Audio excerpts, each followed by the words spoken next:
করো না গো, আমি তোমারই আছি। এ জীবন মরণে আমি তোমায় ভালোবাসি। আমি তোমার ছায়া হয়ে রব তোমার পাশাপাশি। তোমার ছলনাতে আমি ভুলবো না তো আর। তুমি কেন ব্যথা দাও বলো আমাকে বারবার। তুমি এমন দিলে ছলনাটাই দিলে উপহার। তুমি রাগ করো না গো, আমি তোমারই আছি। তুমি কেন ব্যথা দাও বলো আমাকে বারবার।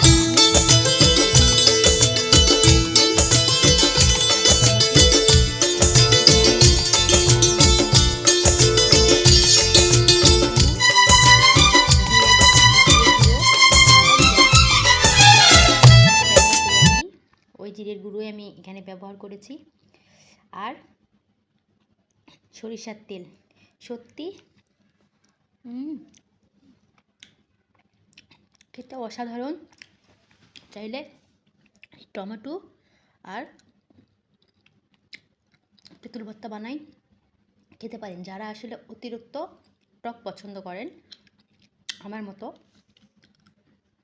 সত্যি খেতে অনেক মজা ছিল, এখনও বলতেছি।